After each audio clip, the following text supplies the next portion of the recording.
Consequently, the BRICS nations are actively moving away from the dollar. Dollar usage is falling sharply over the world. As a result, the global US dollar-based empire is crumbling, as you may be aware. Also, Washington would be severely underfunded if it didn't receive the income that comes with being the World Bank. And it's a Ponzi scheme. That much is clear. On top of that, the Ponzi scheme can only function as long as there are ongoing participants who have faith in and support for the system. Just like an empire quickly crumbles when its members realize it's a Ponzi scam and depart, this one will soon follow suit. The recent American dollar collapse, which Max Keiser characterized as one of the worst Ponzi scams of the last 50 to 60 years, was a major topic of discussion on the Jimmy D Show. The stage was set for a comparison between new digital currencies and established financial systems by this bold declaration. Keiser contrasted El Salvador's daring economic strategy with America's more cautious approach by highlighting the country's pioneering initiative to embrace Bitcoin. The worldwide supply of Bitcoin is becoming increasingly scarce, driving up its price to $1.62 to the moment, a rise of 6.32% over the previous week. El Salvador is one of the countries that is putting its money into Bitcoin and incorporating it into its economic structure, which can serve as an example for other countries. Keiser delves into the ways in which El Salvador's unwavering support for Bitcoin could lead to the country's meteoric rise to global prosperity as a result of its pioneering and bold investments in cryptocurrency. In my opinion, the American administration is to blame whenever there is a public uproar over the transfer of funds to countries like Ukraine. Produce the currency. If it happens, then nobody will be able to stop them. That way they may have it printed and sent to Ukraine. So far, we've seen that the middle class is going bankrupt due to inflation, which in turn has sparked widespread resentment and calls for a cessation of financial aid to Ukraine. However, to get right to the point, they ought to be raising hell over the idea of abandoning fiat currency and replacing it with Bitcoin, just like El Salvador has done.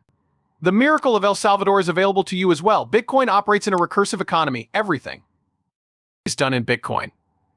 In El Salvador, you are free to use Bitcoin forever if you so desire. There is a monthly and annual uptick in the adoption rate. Now is the time to do it, though. Mike Peterson, a buddy of mine from Bitcoin Beach, was instrumental in launching the Bitcoin movement and the circular economy in El Zonte, El Salvador, through the distribution of complimentary Bitcoin to all residents and pupusa vendors in town. They advised using Bitcoin for all transactions because local merchants in El Zonte couldn't accept the various currencies brought by the surfers because they didn't have access to banks or credit.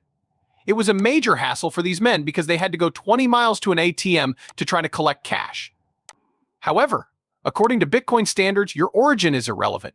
You may transact with local merchants using Bitcoin, and it's fast, so no one can stop you regardless of your country or currency. That is not something you can cut off or restrict. The US is no longer a sanctuary for freedom. El Salvador is. This is what I'm trying to convey. The United States is a terrible place to live.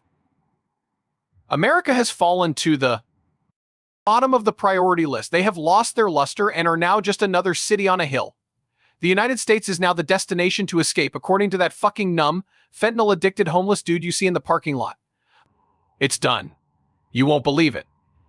The Republic of Bananas, you may recall that. President Kelly recently spoke at CPAC.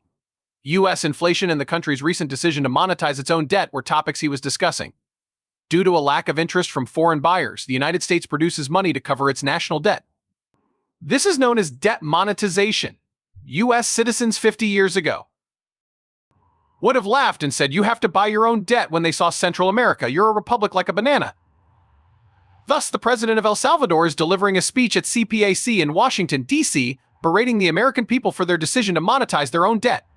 Thus, the United States has a stranglehold on this market, and the dollar has been the world's reserve currency since the end of WWII. They slapped sanctions on Russia and took Russian assets while simultaneously kicking Iran off a fast. So to answer your question, yes, they have militarized the dollar. This is a terrible thing to do, because it motivates these countries to find an alternative to the dollar. That is precisely the purpose of the BRICS group, and that is their precise action. Worldwide, the dollar is seeing a precipitous decline in usage, and the BRICS countries are actively weaning themselves off of it. And this, signifies the disintegration of the U.S. empire, which relies on the U.S. currency around the world. Furthermore, without the revenue that accompanies being the world's leading bank, you throw away a substantial sum of money that would have gone into the federal coffers. And it's a Ponzi scheme? That much is clear. On top of that, the Ponzi scheme can only function as long as there are ongoing participants who have faith in and support for the system. Just like an empire quickly crumbles when its members realize it's a Ponzi scam and depart, this one will soon follow soon. And we are currently at that level, this enormous Ponzi scheme has been running for 50 or 60 years, and the US dollar empire is the final inning of it. When it falls, it will be similar to Building 7. People will look at it and ask, how did that happen?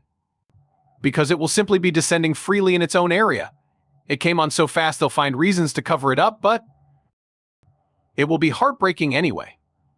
On the southern border, El Salvador is helping the United States with a major issue. As they observe El Salvador, they see that less and fewer Salvadorans are migrating north, and their southern border is completely out of hand. Therefore, they are adoring President Bukele because he is assisting them with a significant issue across the southern border, and they are now actively encouraging other nations to emulate Bukele's success. As a result, fewer people would try to reach the southern border. 2. I agree with you, it is difficult. The IMF is involved in this. John Perkins, who worked for the bankers at the International Monetary Fund IMF, wrote about this in his book Confessions of an Economic Hitman. Also, when countries in Central America or the South did something that Wall Street financiers didn't approve of, they would dispatch economic hitmen to do things like toss the leaders of those countries out of planes. This has happened time and time again throughout history. Everyone agrees on it. They have been doing this for quite some time. The International Monetary Fund is playing that function now, attempting to have all nations use the US dollar as the goal. You know, only last week, Donald Trump threatened to punish nations that abandon the dollar. Consequently, they're somewhat anxious. The dollar's decline in value relative to other currencies is causing a great deal of anxiety among those in power. They are helpless in the face of it. President Bukele has essentially gone toe-to-toe with the International Monetary Fund IMF, and his departure from the IMF is currently underway. So, the economy is doing well enough to not need the IMF's assistance. I am deeply grateful. El Salvador holds hundreds of millions of dollars, nearly $1 billion in Bitcoin, according to the country's balance sheet. In addition to all of this, the country's own balance sheet now includes Bitcoin, which is a boon for growth. One of our programs is the Adopting El Salvador Passport. Within 2 weeks, we will have received $1 million in donations, which will be converted into Bitcoin in order to purchase a Pass El Salvadoran passport. We are currently witnessing a different type of financial architecture that is working in favor of Bitcoin. As a result, the nation will become a Bitcoin nation and accept Bitcoin as legal cash. While all these other nations would perish in the craze for fiat currency, it might become the wealthiest nation on earth. Everyone is tossing this. Listen up, El Salvador is going to be Singapore's next big thing. In the next 5, 6, or 7 years, this country's gross domestic product will more than triple. You should be here, Jimmy. America is a terrible disaster. Go ahead and squander your time in that pitiful wasteland if that's what you choose. But there is only